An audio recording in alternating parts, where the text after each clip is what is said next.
Having looked at the 4K benchmarks from the RX 17900M from AMD, as well as Full HD web benchmarks, we're now going to look at the QHD benchmarks. This is again hooked up over an HDMI cable to an external 144 Hz QHD monitor. That's 2560 by 1440. And this is also known as QHD resolution. So if we start with Assassin's Creed Mirage here, we get a very nice 92 average, but the 1% lows and the minimums are troubling. In this case, they've dropped a little bit versus what we saw at 1080p and even at 4K. But it is still a very, very enjoyable game. You don't get any stuttering and you get very good gameplay. And we'll move on to Borderlands 3. So this game tends to stress the GPU quite a bit. This one here, we were able to hit about 190 watts on the GPU, again at QHD over HDMI, 131 frames average, almost hitting that 60 frames per second sweet spot for those 1% lows. So pretty good performance overall, nothing much there to complain about. Borderlands is a great show for the 7900M. Moving on to Cyberpunk 2077, this was tested with the FSR2 quality enabled upscaling on Ultra, not on RT Ultra. RT is still a very much a mixed bag and just not really plausible on the 7900M. 110 frames per second average here and 30 seconds for the low, so not too bad on the low end. Still, you're going to get a very good gameplay experience. Looking at Doom Eternal, a little bit older here, but Ultimate Nightmare preset. The presets on this game really push the VRAM to its limits. So as we can see here, even at 1440, we're only able to squeeze out 76 average FPS. That's at almost 180 watts. And if you look at the 1% lows here, very close to 60 though, but this game is optimized so well, it runs like a breeze here. And also look at Diablo 4, we've got FSR2 quality upscaling turned on again, and with ultra textures at 1440p, we're looking at 248 frames per second average. Even at the native resolution without FSR2 enabled, this game will run at somewhere close to 160, 170 FPS.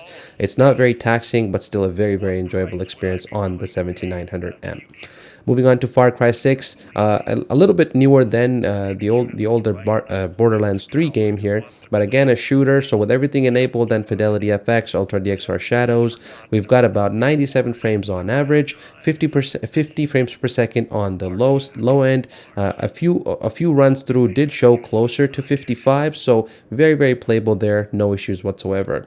And heading back a little bit further in time again, so RDR2, very, very taxing game on the GPU, so favorite quality, all the options set to ultra, and FSR enabled to quality upscaling mode with the Vulkan API gave us 107 average, and look at that sweet 76 FPS 1% lows.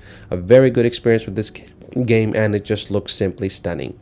Then Shadow of the Tomb Raider gives us 121 frames per second on the average. The 1% lows are a little bit lower than I would have expected here at 34. I was expecting close to around 50 or so, but nonetheless, this is with ray trace shadows turned on, Fidelity FX, and on the highest preset available in the game. Of course, if you move to a lower preset or remove the shadows, you get another couple of FPS on the low average. Starfield here, 1440p again with FSR2 turned on. This is the latest showcase for AMD and a sponsored game in terms of the actual upscaling tech. 78 frames on the average, 34 on the low. I think this game needs more optimization, as is often the case with the Bethesda games, so I think we're going to be looking forward to some patches here. And then Witcher 3, an old and a fan favorite. We've got RT Ultra here, FSR2 quality. The ray tracing mode in this really pushes the GPU here. We've got 49 FPS average at 1440p, lows dropping to 37.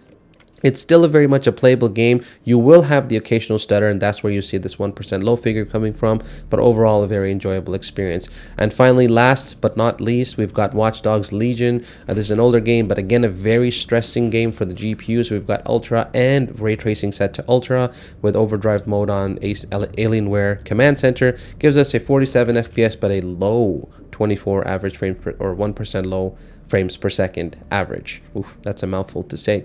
But yeah, I think the summary here is that QHD, any game you play, you're going to be hitting almost triple digits, with the exception of a few or very, very close to triple digits if you disable a few ray tracing settings, which, by the way, this GPU is not really meant to do. It cannot handle it. I did test RT overdrive mode for Cyberpunk, and it looked like a slideshow at about 13 frames per second. So RT Ultra is the best it can do, but even then it goes to the low 40s FPS, so not really a smooth and enjoyable experience.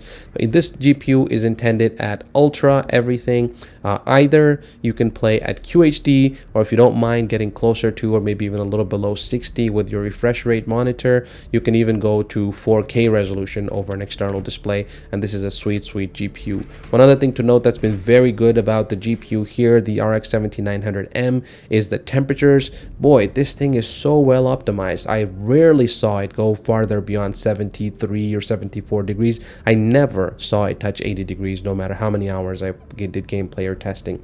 So a very good job done overall from AMD. But if you're looking for ray tracing and all the latest bells and whistles, that's not going to be the GPU for you. In addition, I did have some issues with the drivers. I still cannot get the record tab in my drivers to pop up. I spent quite a bit of time trying to disable Windows automatic driver installs and installing and DDU and whatnot. So the driver experience still needs some polish, but nonetheless, that's the state of the 7900 MXT today.